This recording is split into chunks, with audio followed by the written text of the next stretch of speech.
Hello and सभी को नमस्कार। आप सभी का मेरे चैनल पर स्वागत है। आज एक वीडियो में जो इस समय का सबसे इम्पोर्टेंट टॉपिक है हम सभी के लिए, वो ये है कि इनकम टैक्स या बजट में कहें तो बजट में एक रूल जो है उसको मॉडिफाई किया गया है। और वो रूल जो है हमारे प्रोविडेंट फंड में जो हम कंट्रीब्यूशन करते हैं, जो उस पर हमें इंटरेस्ट मिलता है, उससे रिलेटेड है, जिससे रिलेटेड काफ़ी सारे डाउट्स हैं। क्योंकि उस रूल में ये कहा गया है, उस रूल को भी देखेंगे अभी, बट अभी हम देखें तो उसमें ये कहा गया है कि 2.5 लाख से अगर ऊपर आप कंट्रीब्यूशन करते हो और उससे जो इंटरेस्ट जनरेट होता है उस पर आपको टैक्स देना पड़ेगा। तो उसको टैक्सेबल बनाया है, जो पहले टैक्सेबल नहीं था। तो अब हमारे सामने कई सारे क्वेश्चंस आते हैं कि प्रोविडेंट फंड का मतलब क्या जीपीएफ पर भी एप्लीकेबल है, क्या वो ईपीएफ पर एप्लीकेबल है, क्या वो पीपीएफ पर एप्लीकेबल है। क्योंकि यही मेनली 3 होते हैं, बाकी भी हो सकते हैं भी 2 टाइप और हैं, बट अभी हम कंसंट्रेट जो करते हैं वो इन्हीं पर ही करते हैं। बाकी रिकॉग्नाइज और अनरिकॉग्नाइज भी होता है, इस वीडियो में हम उनको भी समझेंगे। पर हमारा मेन जो टॉपिक जो अभी हमारे लिए मेन कंसर्न है वो जीपीएफ और ईपीएफ के लिए है, पीपीएफ का भी बताया जाएगा इस वीडियो के थ्रू।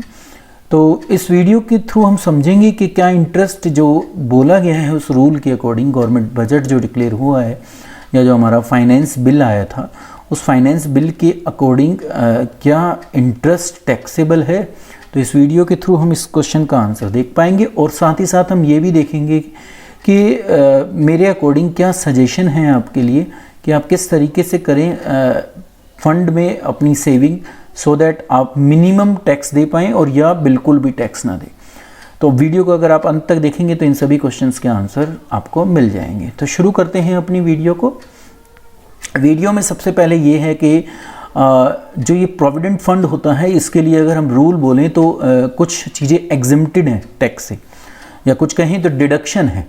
तो एक डिडक्शन का पोर्शन होता है, उस डिडक्शन के पोर्शन में 2 रूल्स हैं। एक रूल 10 सबसेक्शन 11 और एक है 10 सबसेक्शन 12। तो अब तक वो क्या थे, सबसे पहले हम वो समझ ले, फिर हम समझेंगे कि चेंज क्या हुआ है। देखिए, टाइप्स ऑफ फंड ये हैं हमारे जो होते हैं, मैंने आपको बताए थे। स्टैट्यूटरी फंड जिसको जीपीएफ कहते हैं, रिकॉग्नाइज्ड प्रोविडेंट फंड जो ईपीएफ होता है, ये 10-11 में आते हैं, बाकी सब 10-12 में आते हैं। पब्लिक प्रोविडेंट फंड हम जानते हैं ये क्या होता है, और अनरिकॉग्नाइज्ड प्रोविडेंट फंड भी होते हैं। जैसे यहाँ रिकॉग्नाइज्ड है जिसमें ईपीएफ आ रहा है, अनरिकॉग्नाइज्ड भी प्रोविडेंट फंड होते हैं। ठीक है, तो आप देखिए, तो सबसे पहले अगर एम्प्लॉयर कंट्रीब्यूशन की बात करें तो जीपीएफ में कभी भी एम्प्लॉयर कंट्रीब्यूशन होता नहीं है, इसलिए ये नॉट एप्लीकेबल होता है।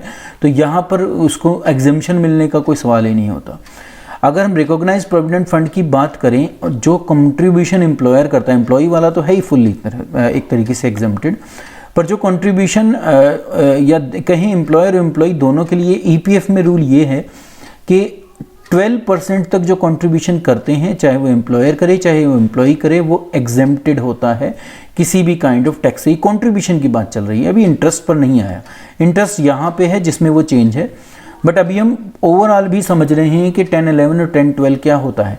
तो कंट्रीब्यूशन से रिलेटेड एग्जेम्प्टेड होता है। अगर ईपीएफ की हम बात करें, जीपीएफ में होता ही नहीं है एम्प्लॉयर कंट्रीब्यूशन, एम्प्लॉई कंट्रीब्यूशन जो होता है वो एग्जेम्प्टेड होता है। पीपीएफ में भी वही वाली बात है कि एम्प्लॉयर कंट्रीब्यूशन यहाँ भी नहीं होता, जो भी यहाँ कंट्रीब्यूशन होता है वो जो इंडिविजुअल जिसने उस अकाउंट को खोला है वही देता है। अनरिकॉग्नाइज्ड फंड में जो कंट्रीब्यूशन एम्प्लॉयर करते हैं वो भी एग्जेम्प्टेड है, एम्प्लॉई का तो है ही है, ऑब्वियसली है। अब बात आती है इंटरेस्ट की। तो जीपीएफ पर अब तक ये था कि जो भी इंटरेस्ट आप अर्न करते हैं वो एग्जेम्प्टेड था। रिकॉग्नाइज्ड प्रोविडेंट फंड की बात करें, मतलब कि ईपीएफ की बात करें, तो 955% तक अगर इंटरेस्ट मिल रहा है तो वो एग्जेम्प्टेड था। ठीक है, जब तक कुछ और नोटिफाई ना हो, जो अब हुआ है। पीपीएफ में भी जो आपको इंटरेस्ट मिलता था वो एग्जेम्प्टेड था, और अनरिकॉग्नाइज्ड प्रोविडेंट फंड में जो मिलता है वो भी क्या था, एग्जेम्प्टेड था। अब बात आती है कि जब मैच्योरिटी होती है इन प्रोविडेंट फंड की, इनका टर्मिनेशन होता है, या जब हमारी रिटायरमेंट आती है, अगर हम जीपीएफ की बात करें या ईपीएफ को बात करें, तो उस समय जो हमें पेमेंट मिलती है, पेमेंट का मतलब जो भी ये फंड हमारा होता है ये हमें वापस मिलता है इंक्लूडिंग इंटरेस्ट, तो क्या वो टैक्सेबल था? तो जीपीएफ में वो एग्जेम्प्टेड था फुल्ली। ऐसे ही अगर हम रिकॉग्नाइज प्रोविडेंट फंड या ईपीएफ की बात करें तो कुछ केसेस में, मतलब कि कुछ कंडीशंस हैं, वो कंडीशन हम इसमें पढ़ेंगे वो कौन सी कंडीशन है। बाकी एग्जेम्प्ट था, अगर वो कंडीशंस फुलफिल हो रही हों वो देखेंगे अभी। पीपीएफ पूरी तरह से एग्जेम्प्टेड था। अनरिकॉग्नाइज प्रोविडेंट फंड की बात करें तो मैच्योरिटी या रिटायरमेंट के समय जो पेमेंट मिलती है वो कुछ जगह एग्जेम्प्टेड थी और कुछ जगह उनके ऊपर सैलरी, मतलब उनको पार्ट ऑफ सैलरी मानकर उनके ऊपर हमें टैक्स भी पे करना पड़ता था जो अनरिकॉग्नाइज प्रोविडेंट फंड में है। एम्प्लॉय का शेयर फुल्ली एग्जेम्प्टेड था। इंटरेस्ट ऑन एम्प्लॉय शेयर वो भी फुल्ली एग्जेम्प्टेड था, पर जो एम्प्लॉयर का कॉन्ट्रीब्यूशन है, अब वो चाहे उसका कॉन्ट्रीब्यूशन हो और चाहे उसके ऊपर इंटरेस्ट हो, उन दोनों को आपको पार्ट ऑफ सैलरी माना जाता है और उस पर आपको टैक्स देना पड़ता था at the time of maturity या रिटायरमेंट। किसमें? सिर्फ अनरिकॉग्नाइज्ड प्रोविडेंट फंड में। अब क्योंकि जो ये हम कंट्रीब्यूशन देते हैं यहाँ पर, क्या इसके ऊपर कोई और डिडक्शन मिलती है? क्या ये हमारी सेविंग में भी का भी पार्ट बनता था? तो हम सब जानते हैं कि ये 80C का पार्ट होता है। 80C जिसकी जो लिमिट है वो 1.5 लाख है, वहाँ तक आप जो है क्लेम कर सकते हैं जो आप इसमें जमा करते हैं एज आपकी डिडक्शन सेविंग के रूप में। तो वो जीपीएफ के लिए भी अवेलेबल थी, ईपीएफ के लिए भी अवेलेबल थी, अनरिकॉग्नाइज्ड प्रोविडेंट फंड के लिए अवेलेबल नहीं थी, तो ये क्या है? नॉट अवेलेबल है। और यहाँ जो था वो जो भी कंट्रीब्यूशन अगर जो जिसका अकाउंट होल्डर है वो खुद करता है तो ही कंट्रीब्यूशन जो है क्या था? डिडक्शन उसके लिए अवेलेबल थी। अगर किसी और सोर्स से या किसी और व्यक्ति ने उसके अकाउंट में डाला है तो वो जो है आपके लिए डिडक्शन उसके लिए अवेलेबल नहीं थी। ये तो थे कि अब तक इनमें क्या होता था अंडर सेक्शन 10(11) एंड 10(12) जो प्रोविडेंट फंड से संबंधित रूल्स हैं हमारे डिडक्शन के या कहें एग्जम्पशन के। अब क्या हुआ? बेसिकली जो चेंज हुआ है, बाकी सारी चीज़ें तो अभी सेम है, सिर्फ जो चेंज हुआ है वो यही चेंज हुआ है इंटरेस्ट वाले में। इसको समझेंगे, पर पहले जो ये कंडीशंस थी यहाँ पर इनको समझ ले। तो पहली कंडीशन ये है कि किस पर कौन कितना फंड जाता है। तो फंड की बात करें तो सैलरी जो होती है यहाँ पर वो बेसिक पे और डियरनेस अलाउंस, तो बेसिक प्लस डीए इनको मिलाकर हम सैलरी कहते हैं और उसी का वो परसेंटेज देखा जाता है। If the terms of service so provide and commission based on fix percentage of turnover achieve by the employ, क्योंकि गवर्नमेंट सेक्टर में नहीं है पर प्राइवेट सेक्टर में है और जो प्रोविडेंट फंड के रूल हैं वो सब पर एप्लीकेबल है, तो इसलिए वो भी उसका पार्ट माना जाता था। अब बात आती है कि जो अक्यूमुलेटेड बैलेंस है paid from recognise provident fund, इसको ईपीएफ भी कहते हैं हम, आपको ये याद रखना है, will be exempted from tax. बोला था ना पिछले वाले पे, अगर हम पिछली स्लाइड में देखें तो यहाँ क्या बोला था कि मैच्योरिटी के समय एग्जेम्प्टेड है कुछ केसेस में। वो केसेस क्या हैं? पहला ये है कि इफ द एम्प्लॉय है रेंडर सर्विस ऑफ 5 ईयर और मोर, अगर 5 साल से ऊपर है तो उसके ऊपर आपको छूट मिलेगी। बैलेंस उसके अंदर जो है transfer from other recognised provident fund maintain by previous employ हो, वो भी उसमें इंक्लूड होगा। Then the period for which the employ render service to such previous employer shall be included in computing aforesaid period of 5 year. अगर आपने एक से ज़्यादा एम्प्लॉयर के पास काम किया है तो उन दोनों की जोड़कर भी आपकी उस 5 ईयर की सर्विस को काउंट करा जाएगा। अगर वो होती है तो आपका जो भी पैसा आपको मिलेगा वो एग्जम्प्टेड होगा। If the service of employ is terminated before 5 period of 5 year, अगर 5 साल से पहले आपकी सर्विस टर्मिनेट होती है और कारण क्या है? इल हेल्थ या डिसकंटिन्यूएशन ऑफ बिजनेस ही बंद हो जाए जहां पर आप काम कर रहे थे, और जो अदर कोई भी ऐसा रीज़न हो जो आपके हाथ में ना हो, तो अगर इन 3 कारण से भी 5 साल से पहले आपकी सर्विस टर्मिनेट होगी तो आपको एग्जेम्पशन मिलेगी जो भी प्रोविडेंट फंड आप रिसीव करोगे। और तीसरा ये है कि if on retirement the employ take employment with any other employer and the balance due and payable to him is transferred to his individual account in any recognized fund maintained by such employer। आप एक से retirement लेते हैं और जो fund है आपका वो आप रिसीव नहीं करते, वो ट्रांसफ़र कर देते हैं अपने जो नए एम्प्लॉयर के पास, then the amount so transfer will not be charge to tax. तो ये 3 कंडीशन ऐसी है जहाँ पर जो आपका मैच्योरिटी या रिटायरमेंट या टर्मिनेशन के समय रिकॉग्नाइज्ड प्रोविडेंट फंड, जिसको हम ईपीएफ भी कहते हैं, जो पैसा मिलता है वो क्या होगा? एग्जेम्प्टेड होगा टैक्स से। ऐसे ही एक्सेप्ट जो ये अबव सिचुएशन है, अगर उसके अलावा आपको कोई भी पैसा रिकॉग्नाइज्ड प्रोविडेंट फंड से मिलता है और ये 3 कंडीशंस में से नहीं लगती तो आप वो ट्रीट किया जाता है एज अनरिकॉग्नाइज्ड प्रोविडेंट फंड और उस पर आपको टैक्स देना पड़ता है फिर। ठीक है, अब एक पॉइंट और इसमें है, वो ये है कि treatment of payment at the time of termination from unrecognised provident fund. अगर इसकी बात करें कि अनरिकॉग्नाइज्ड प्रोविडेंट फंड की ट्रीटमेंट कैसे की जाती है जब उनको वो पैसा मिलता है, तो payment on termination will include 4 thing, 4 चीज़ें उसमें होंगी। एक एम्प्लॉय का कंट्रीब्यूशन होगा, एक उसके ऊपर इंटरेस्ट होगा, एक एम्प्लॉयर का कंट्रीब्यूशन होगा, एक उसके ऊपर इंटरेस्ट होगा। Employ contribution is not chargeable to tax, मैं आपको पहले बता चुका हूँ। इंटरेस्ट जो मिलता है contribution is taxed under income from other source. तो जो एम्प्लॉय कंट्रीब्यूट करता है अनरिकॉग्नाइज्ड प्रोविडेंट फंड में भी, वो भी चार्जेबल टू टैक्स नहीं है, पर जो उसका इंटरेस्ट है वो चार्ज किया जाएगा इनकम फ्रॉम अदर सोर्स में। उस पैसे को आपको प्लस करना पड़ेगा, इंक्लूड करना पड़ेगा, फिर आपको उसके ऊपर टैक्स देना पड़ेगा। जो एम्प्लॉयर कंट्रीब्यूशन है और उसका जो इंटरेस्ट है वो आपकी सैलरी इनकम मानी जाती है और आपकी सैलरी में उसको ऐड कर दिया जाता है। हाँ, इसके अगेंस्ट आप सेक्शन 89 के अंदर जो है रिलैक्सेशन जरूर ले सकते हैं, ठीक है। तो सेक्शन 89 में आपको जरूर मिल जाएगी, पर आपकी इनकम सैलरी में ये इंक्लूड जरूर होगा। तो ये है अनरिकॉग्नाइज्ड प्रोविडेंट फंड की ट्रीटमेंट क्या है। रिकॉग्नाइज में हमने देख लिया कि 5 साल की सर्विस हो या कोई इलनेस, बिजनेस बंद हो गया हो किसी भी कारण, जहां आपका कोई रोल ना हो, उस वजह से बिजनेस बंद हो रहा हो। और तीसरा ये था कि अगर आप एक रिटायरमेंट के बाद अपना जो पैसा है वो किसी दूसरे के पास ट्रांसफर कर रहे हो, तो वो तीनों ही केसेस में वो क्या है, एग्जेम्प्टेड है। अब इस समय क्या हुआ, मतलब कि 2021 का जो बजट आया उसमें क्या चेंज किया। तो union budget 2021 has proposed taxing the income on provident fund contribution of over 2.5 lakh a year। तो जो भी इनकम का मतलब इंटरेस्ट, क्योंकि जो कंट्रीब्यूशन हम करेंगे उस पर हमें मिलेगा क्या, इंटरेस्ट। तो वो इंटरेस्ट जो हमें मिल रहा है 2.5 लाख से ऊपर के कंट्रीब्यूशन पर, उस पर अब आपको टैक्स देना पड़ेगा एज पर क्लोज 5 जो मैंने नीचे ले रखा है। देखिए ये क्लोज 5 है और ये अमेंडमेंट है सेक्शन 10 ही थे वो, अभी हमने पीछे देखे थे। और जो ये मैंने लिया है ये फाइनेंस बिल में से ही जो है यहाँ पर लिया हुआ स्क्रीनशॉट है।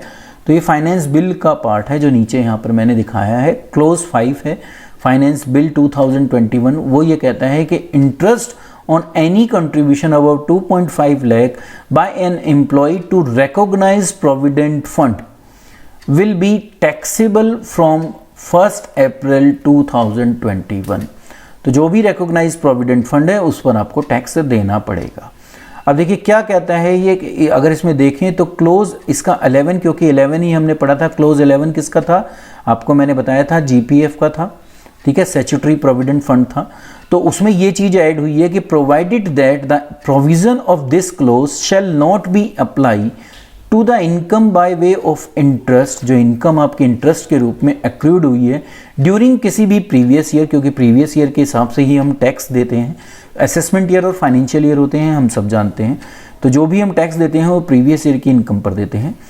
इन the account of a person to extent it relate to the amount or aggregate of amount of contribution made by a person exceeding 2.5 lakh rupees in previous year in that fund. That's mean सीधी सी बात है कि 2.5 लाख तक अगर आपका है, up to 2.5 है तो आपको कोई इंटरेस्ट पर टैक्स नहीं देना। बट अगर आप अबव 2.5 लाख डिपॉजिट करते हो अपने जीपीएफ के अंदर तो आपको उस पर टैक्स देना पड़ेगा। कब से, 1 डे ऑफ अप्रैल 2021।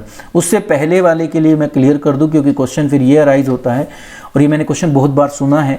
तो क्या इससे पहले जो हमारा इंटरेस्ट उसके अंदर है, जो हमने 31 मार्च 2020 तक कमाया है, उस पर कभी हमें टैक्स देना पड़ेगा इन फ्यूचर? नहीं, ऐसा नहीं होगा। आपकी ये दो अब क्या होगा आगे ये होगा कि आपका 2 हिस्सों में बटा हुआ प्रोविडेंट फंड दिखेगा आपको income tax point of view से। एक वो होगा जिस पर जो है जो इंटरेस्ट जो कहें कि टैक्स फ्री है एक तरीके से, तो एक टैक्स फ्री आपकी इनकम होगी जो अलग से शो होगी, और एक आपकी ये ऐसा इंटरेस्ट होगा जो टैक्सेबल इनकम होगा।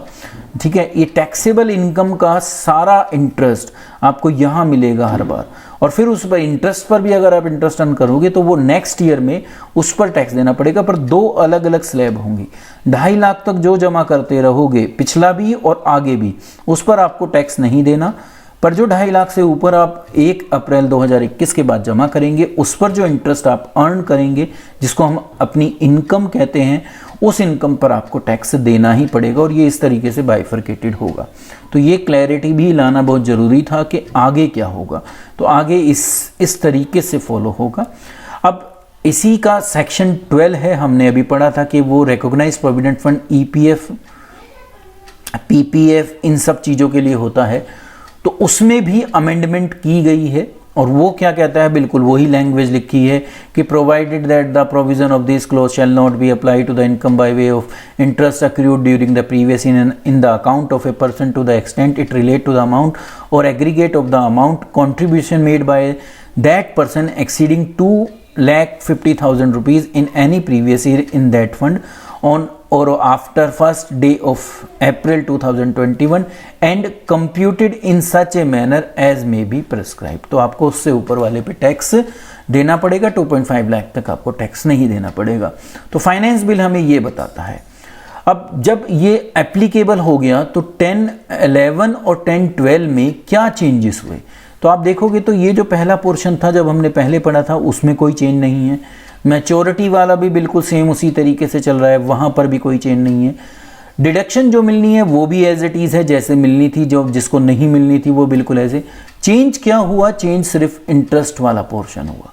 अब 2.5 लाख तक तो एग्जेम्प्टेड है, बट उससे ऊपर पर जो आप इंटरेस्ट, सिर्फ इंटरेस्ट की बात कर रहे हैं, कंट्रीब्यूशन की बात नहीं कर रहे। एक तो इस चीज़ को याद रखिएगा आप, सिर्फ आपको जो इनकम होती है उस पर।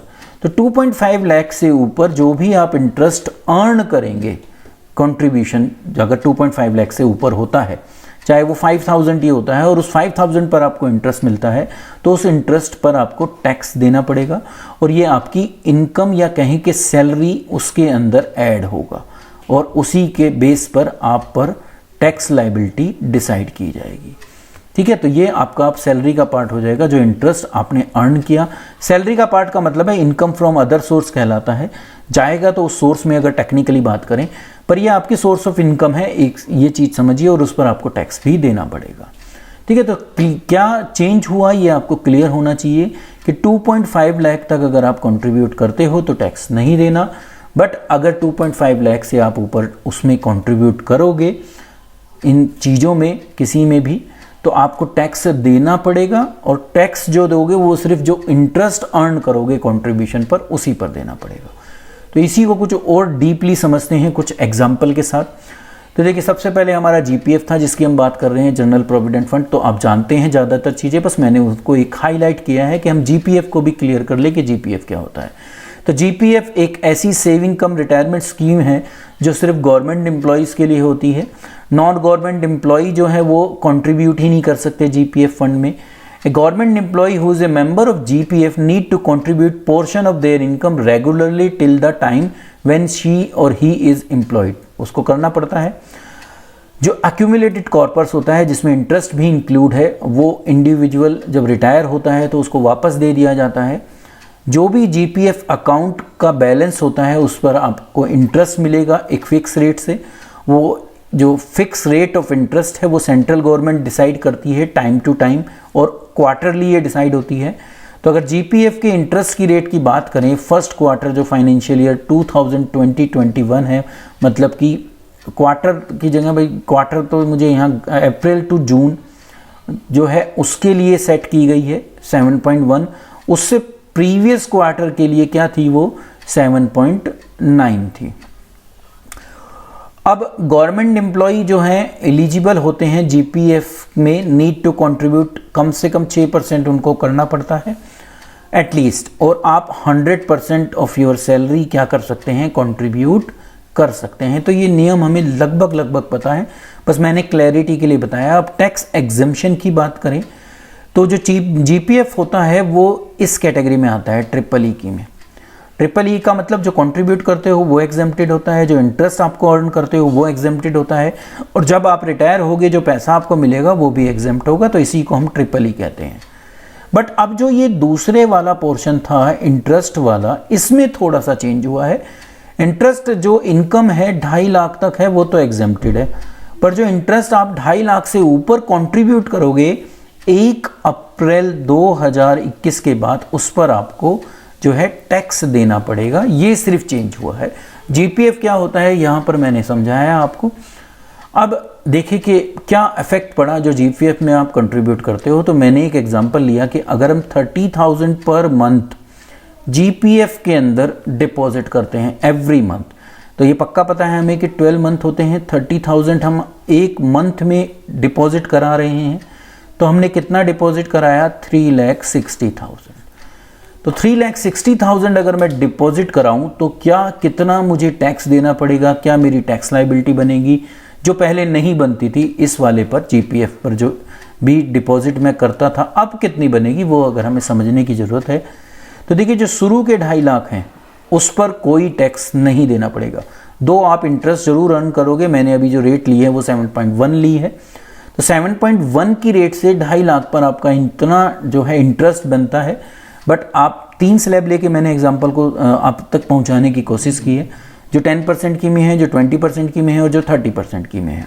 नॉर्मली सब ऊपर ही हैं क्योंकि 10% वाले जो है एनपीएस में आते हैं, तो ज़्यादातर 20 और 30 वाले ही आएंगे। बट फिर भी मैंने 10% का भी एग्जांपल ले लिया है क्योंकि हम देखेंगे कि ईपीएफ में भी लोग होते हैं और वो ईपीएफ वाले 10% में भी हो सकते हैं। अब देखिए 17,000 रुपये जो मुझे 2.5 लाख का कॉन्ट्रीब्यूशन पर इंटरेस्ट मिला, उस पर मुझे कहीं पर भी कोई टैक्स नहीं देना, चाहे मैं किसी भी स्लैब में आता हूँ। पर जो 2.5 लाख से ऊपर मैं अर्न कॉन्ट्रीब्यूट करूँगा, देखिए 360 में से 2.5 लाख हम माइनस करते हैं तो 1,10,000। तो ये 1,10,000 का कॉन्ट्रीब्यूशन ऐसा है, इस पर जो भी इंटरेस्ट मुझे मिलेगा, जो मैंने कैलकुलेट किया तो कितना बैठा? 7,810।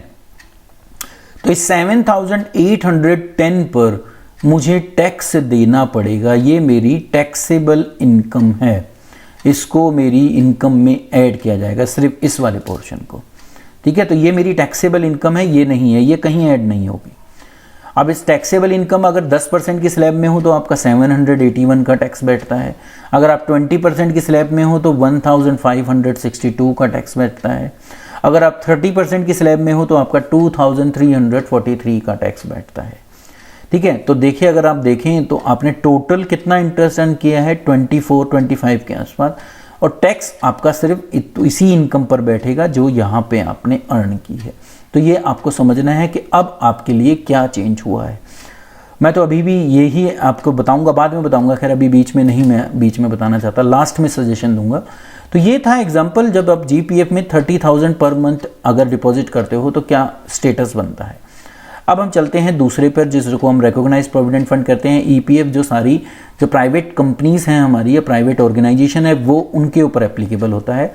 तो एम्प्लॉय प्रोविडेंट फंड एक ऐसी रिटायरमेंट कम सेविंग स्कीम है जो जीपीएफ की तरह ही होती है, पर जीपीएफ और वीपीएफ में ये है कि यहाँ पर कम से कम 20 एम्प्लॉय होने चाहिए उस ऑर्गेनाइजेशन में, जब भी आपका ईपीएफ कटेगा, एम्प्लॉय प्रोविडेंट फंड कटेगा। अगर 20 लोगों से कम उस ऑर्गेनाइजेशन में लोग काम कर रहे हैं तो वो ईपीएफ के लिए एलिजिबल नहीं होंगे, वो अनरिकॉग्नाइज्ड में जाएंगे।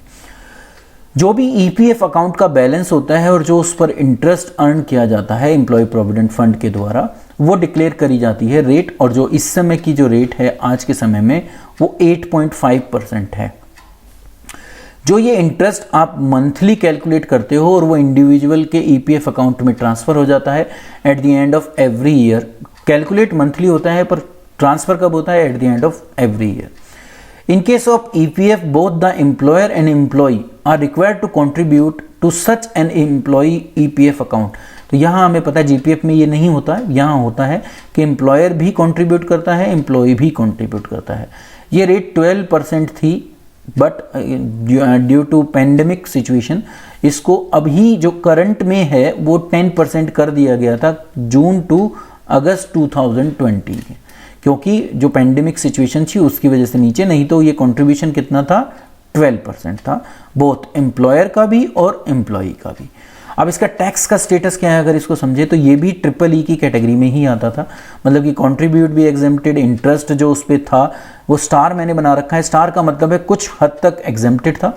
अगर ये रेट ऑफ इंटरेस्ट को माने तो बिल्कुल एग्जेम्प्टेड था, क्योंकि कहा गया है कि 9.5% पर एनम तक आप जो इंटरेस्ट अर्न करोगे वो क्या होगा, टैक्स फ्री होगा। तो रेट कितनी है 8.5, तो ऑब्वियसली है टैक्स फ्री है, तो इसलिए एग्जेम्प्टेड है बट स्टार के साथ, क्योंकि कंडीशन उस पर अप्लाई है। टर्मिनेशन पेमेंट की बात करें, मतलब कि जब आप इसको ख़त्म करते हो या इसको बंद करते हो या मैच्योरिटी होती है या आपकी रिटायरमेंट होती है, तो उस समय जो भी आपको पेमेंट मिलेगी वो एग्जेम्प्टेड था। चेंज क्या हुआ, फिर दूसरे में हुआ। जैसे हमने देखा है कि दूसरे में क्या है कि 2.5 लाख तक अगर आप कुछ डिपॉजिट करते हो तो वो इंटरेस्ट या टैक्स फ्री है, बट जो कंट्रीब्यूशन आप 2.5 लाख से ऊपर करोगे उसमें आपको टैक्स देना पड़ेगा एज पर द जो भी प्रोविजन इनकम टैक्स एक्ट के हैं, मतलब कि जो भी जिस टैक्स स्लैब में आप आते हो उसके अकॉर्डिंग। तो ये था ईपीएफ, और ईपीएफ में क्या क्या चीज़ें हैं और कैसे ये डिफर है जीपीएफ से, वो इसमें बताया गया। यहाँ एग्जाम्पल मैंने लिया है 40,000 का। अगर ईपीएफ की बात करें, जीपीएफ के लिए भी आप इसको समझ सकते हो, बस रेट ऑफ इंटरेस्ट अलग होगी तो ये इंटरेस्ट अलग अलग आएंगे, बस डिफरेंस ये है। तो मैंने 40,000 पर मंथ लिया, और 40,000 पर मंथ में लेता हूँ और 12 मंथ में कंट्रीब्यूट करता हूँ, तो मैं 4,80,000 कंट्रीब्यूट करूँगा उसके अंदर। 2.5 लाख तक के जो मेरा कंट्रीब्यूशन है उस पर इंटरेस्ट मुझे मिलेगा, वो मिला 21,250, बट उस पर मुझे कोई टैक्स नहीं देना किसी भी स्लैब में मैं आता हूँ। बट जो कंट्रीब्यूशन मैं 2.5 लाख से ऊपर करता हूँ तो 4,80,000 में से अगर मैं 2.5 लाख माइनस करता हूँ तो वो 2,30,000 बचता है। इस 2,30,000 पर आपको 8.5% से पहले इंटरेस्ट मिलेगा, और फिर इस इंटरेस्ट पर आपको टैक्स देना पड़ेगा डिफरेंट स्लैब के अंदर। 10% के स्लैब में हो तो 1955, 20% के स्लैब में हो तो 3910, 30% के स्लैब में हो तो 5865, और किसी स्लैब में भी हो, क्योंकि न्यू टैक्स रीजन स्लैब भी हैं उनके अकॉर्डिंग भी चलेंगे, तो वो जैसी टैक्स स्लैब होगी उसके अकॉर्डिंग आपको इंटरेस्ट देना पड़ेगा। पर इंटरेस्ट किस पर देना पड़ेगा, जो आपने इंटरेस्ट अर्न किया है 2.5 लाख से ऊपर के कंट्रीब्यूशन पर, जो कितना था इस एग्जांपल में 2,30,000। तो मुझे लगता है आप ये समझ पाए हैं कि ईपीएफ वालों को भी किस तरीके से टैक्स देना है, या जीपीएफ माने तो यहाँ 7.1 कर देंगे और बस इंटरेस्ट कम आएगा और उसके हिसाब से अकॉर्डिंगली टैक्स थोड़ा कम हो जाएगा। तो अब आप डिसीजन इसी हिसाब से लेना है हमें कि क्या करना है। अब बात आती है तीसरा जो इम्पोर्टेंट है वो है पीपीएफ। तो जैसे जीपीएफ की अगर हम बात करें तो पीपीएफ जो है एक ऐसी स्कीम है जो कोई भी पार्टिसिपेट इसमें कर सकता है। लॉक इन पीरियड जरूर है, बट इसके लिए आपको किसी भी टाइप का एम्प्लॉय होने की ज़रूरत नहीं है, ना ही तो गवर्नमेंट या ही किसी और ऑर्गेनाइजेशन का। जीपीएफ की तरह जो प्रोविडेंट फंड या पीपीएफ की जो रेट होती है वो भी गवर्नमेंट के द्वारा ही डिसाइड की जाती हैं, गवर्नमेंट ही डिसाइड करती है, और ये लगभग बिल्कुल उसी तरीके से चलती हैं जैसे जीपीएफ की चलती हैं, जो इस समय कितनी है 7.5। एक चीज़ और इसमें समझना है आपको पीपीएफ के बारे में कि जो भी आपका लोअर बैलेंस है 5th जो डेज हैं शुरू के, and in the month and it the last day. देखिए आप समझिए एक बार इसकी scheme. PPF scheme is based on the lower balance in between what is shown at the 5th day and in a month and it's last day. मतलब कि 5 तारीख तक और 5 तारीख से लास्ट में जो भी आपका लोअर बैलेंस होगा, तो आप अगर कोई डिपॉजिट करते हो 5 तारीख के बाद तो आपको उस पर इंटरेस्ट नहीं मिलेगा। इस लाइन का मीनिंग ये है कि 5 से लेके और जो भी लास्ट डेट होगी उस मंथ की, उसके बीच में जो लोअर बैलेंस होगा, लोअर बैलेंस का मतलब है विड्रॉल तो आप कर ही नहीं सकते क्योंकि लॉक इन पीरियड है, तो अगर आप 5 के बाद डिपॉजिट कराते हो तो उस पर आपको उस महीने का इंटरेस्ट नहीं मिलेगा। तो 5 से पहले ही पीपीएफ में डिपॉजिट कराना चाहिए, सो दैट हम इस पर इंटरेस्ट उस महीने का प्राप्त कर पाए। PPF account holder can make a maximum of 12 contribution. पूरे साल में वो सिर्फ 12 बार ही कंट्रीब्यूशन कर सकता है। पूरे साल के अंदर मिनिमम 500 जो रुपीस हैं वो आपको कंट्रीब्यूट करना मिनिमम कंडीशन है कि करना ही करना पड़ेगा। मैक्सिमम कंडीशन भी है यहाँ पर, आप 1.5 लाख से ऊपर भी यहाँ पर जमा नहीं करा सकते। पीपीएफ जो अकाउंट मेंटेन किया जाता है वो 15 ईयर के लिए होता है, इसको हम 5 साल आगे तक बढ़ा सकते हैं। विड्रॉवल की बात हम करें तो जो भी लास्ट ईयर का आपका बैलेंस होता है जो आपने डिपॉजिट किया है उसका सिर्फ 50% ही आप विड्रॉ कर सकते हो, वो भी जो लास्ट ईयर का बैलेंस होगा उस पर, और शुरू के 5 साल में बिल्कुल नहीं। अब अगर टैक्स की बात करें तो ये भी ट्रिपल ई में आता था, मतलब कि कंट्रीब्यूशन भी एग्जेम्प्टेड, इंटरेस्ट भी एग्जेम्प्टेड, और टर्मिनेशन पेमेंट जो है वो भी एग्जेम्प्टेड, मतलब कि जब ये बंद करोगे वो भी एग्जेम्प्टेड। तो इसीलिए इसको ट्रिपल ई कहा जाता है। अब रूल जरूर चेंज हुआ है पर इस पर इफेक्ट नहीं पड़ा, क्योंकि वो तो 2.5 लाख की बात करते हैं और ये 2.5 लाख क्लब नहीं होंगे, पीपीएफ अलग ही चलेगा, ईपीएफ और जीपीएफ अलग ही चलेंगे। तो यहाँ तो 2.5 लाख से ऊपर जा ही नहीं सकता, क्योंकि मैक्सिमम लिमिट कितनी है 1.5 लाख। तो ये कंफर्म है कि यहाँ पर अभी भी आपका इसी में चलेगा, इसी ट्रिपल ई में चलेगा, मतलब कि जो भी इंटरेस्ट आप पीपीएफ में अर्न करेंगे वो बिल्कुल टैक्स फ्री है। ये आपका क्लब नहीं होगा, मतलब कि जीपीएफ और पीपीएफ में अगर आप कंट्रीब्यूट करते हो तो ये दोनों क्लब कर कर नहीं देखे जाएंगे, दोनों इंडिविजुअली देखे जाएंगे। इसलिए पीपीएफ पर आपको कभी भी टैक्स नहीं देना पड़ेगा, जीपीएफ पे आपको टैक्स देना पड़ेगा। तो ये आपको यहाँ पर समझना है इस वीडियो के थ्रू। अब बात आती है कि कैलकुलेशन ऑफ टैक्स अगर पीपीएफ के लिए करें तो मैंने आपको बता ही दिया कि मैक्सिमम कंट्रीब्यूशन ही 1.5 लाख है।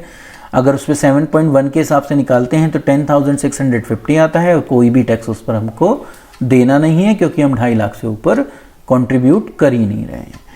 अब बात आती है कि हमें करना क्या चाहिए फिर इसीलिए मैंने कहा कि सजेशन जो मैं दे रहा हूँ आप इससे अलग भी सोच सकते हैं, पर जो मुझे लगता है तो मैं आपके सामने रखना चाहता हूँ। ऑप्शन फर्स्ट वो है जहाँ पर आप बिल्कुल भी टैक्स नहीं देंगे, 0 टैक्स पर आप प्रोविडेंट फंड में जो है पीएफ में अपने पैसे को सेव कर सकते हैं। बस आपको उसके लिए करना क्या पड़ेगा कि जो भी आपका अकाउंट है, अगर आप जीपीएफ या ईपीएफ एम्प्लॉय हैं तो आप 2.5 लाख तक ही उसमें कंट्रीब्यूट करें। अब 2.5 लाख को 12 से डिवाइड कर दीजिए, वो आपका मंथली कंट्रीब्यूशन आप अपने ऑफिस में बता सकते हैं। जो भी इंटरेस्ट आप अर्न करो, देखिए 2 रेट ऑफ इंटरेस्ट चलेंगी, एक जीपीएफ के लिए एक ईपीएफ के लिए। तो पहली जीपीएफ के लिए फिर पीपीएफ के लिए, तो ये आप इंटरेस्ट अर्न कर रहे हैं, आपको कोई टैक्स नहीं देना किसी भी स्लैब में आप आते हो। फिर आप इस 2.5 लाख के साथ साथ आप पीपीएफ में भी कंट्रीब्यूट करिए 1.5 लाख, उस पर जो इंटरेस्ट आपको मिलेगा उस पर भी आपको कोई टैक्स नहीं देना, क्योंकि ये भी 2.5 लाख से ऊपर नहीं गया। ये दोनों इंडिविजुअली जो है टैक्सेबल माने जाएंगे। तो आप दोनों को एक साथ क्लब नहीं करेंगे, 2.5 यहाँ हो गए तो यहाँ 1.5 दोगे तो 4 और 4 पर आपको टैक्स देना पड़ेगा, नहीं, ऐसा नहीं है। तो 4 लाख तक प्रोविडेंट फंड में आप डालोगे तो जितना भी इंटरेस्ट आप अर्न करोगे उस पर आपको कोई भी टैक्स पे नहीं करना। तो ये आपको समझना है कि आप 4 लाख तक अपनी फंड की सेविंग कर सकते हैं, जिसमें आपको जीपीएफ या ईपीएफ और पीपीएफ में इन्वेस्ट करना पड़ेगा। सेकंड ऑप्शन, जब हम जीपीएफ में ज़्यादा इन्वेस्ट करें, तो मैंने यहाँ पर वो एग्जांपल लिया है जहाँ पर मैंने 30,000 की बात की थी कि अगर 30,000 पर मंथ हम उसमें डिपॉजिट करा रहे हो तो फिर हम डिपॉजिट कितने कराएंगे, 3,60,000। ये टोटल इंटरेस्ट बैठेगा जो हम पीछे देख चुके हैं। और आपने देखा था कि जो इस पर टैक्स बनता था वो कितना बनता था, इतना 1 का है ये।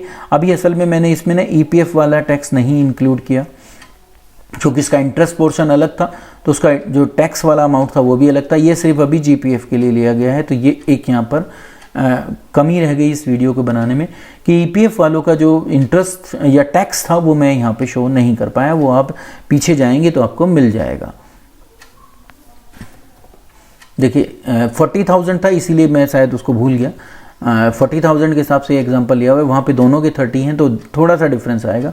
तो अभी जो मैं बताना चाहता हूँ वो यही बताना चाहता हूँ कि जीपीएफ के लिए ये इंटरेस्ट बैठेगा जो 3,60,000 आप डिपॉजिट करते हो। इंटरेस्ट किस पर दे रहे हो, सिर्फ 1,10,000 पर, जैसा मैंने पीछे समझाया था आपको, उसी का ये इंटरेस्ट है। पीपीएफ के कंट्रीब्यूशन पर कोई आपको क्या करना पड़ेगा, इंटरेस्ट पे नहीं करना पड़ेगा या टैक्स पे नहीं करना पड़ेगा, इंटरेस्ट नहीं, सॉरी। टोटल कंट्रीब्यूशन जो है अगर इन दोनों का आप जोड़ोगे तो ये फिगर तो 4 लाख गलत है, ये 4 लाख नहीं आएगी, कितनी आएगी, 5,10,000 अगर आप कंट्रीब्यूट करते हो as provident fund in PPF and GPF या ईपीएफ, तो आपको अगर हम जीपीएफ की बात करें तो जीपीएफ पर ये इंटरेस्ट बैठेगा आपका दोनों का मिलकर, इसका ये वाला और इसका ये वाला, ठीक है। ईपीएफ वालों का ये इंटरेस्ट होगा और ये इंटरेस्ट होगा, तो टोटल ये होगा इनका, ठीक है। तो आपको ये टैक्स देना पड़ेगा जीपीएफ वालों को, जो हमारे जीपीएफ एम्प्लॉय हैं। पीपीएफ एम्प्लॉय या ईपीएफ एम्प्लॉय भी अपना उसी तरीके से इंटरेस्ट जो अर्न किया है इन्होंने नॉर्मल 2.5 लाख से ऊपर, उस पर वो टैक्स पे करेंगे। देखिए 1,10,000 है और 1,10,000 पर अगर ईपीएफ की बात करें तो 8.5 रेट ऑफ इंटरेस्ट है। तो अगर इसको हम निकालेंगे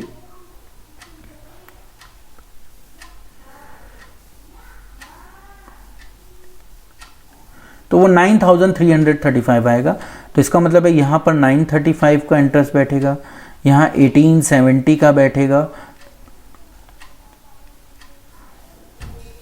और यहाँ 2805 पर बैठेगा। तो ये आपको टोटल इंटरेस्ट देना पड़ेगा किनको, ईपीएफ वालों को, अगर वो इस ऑप्शन को चूज़ करते हैं। तो मेरे हिसाब से तो अगर मैं आपको एडवाइस दूं तो अगर आप ज़्यादा इन्वेस्ट करना चाहते हैं, अगर बिना टैक्स दिए आप इंटरेस्ट अर्न करना चाहते हैं, तो फिर ये एग्जांपल आपके पास है कि आप 4 लाख तक का कंट्रीब्यूशन करें तो आप बिल्कुल टैक्स फ्री रखेंगे अपने इंटरेस्ट को।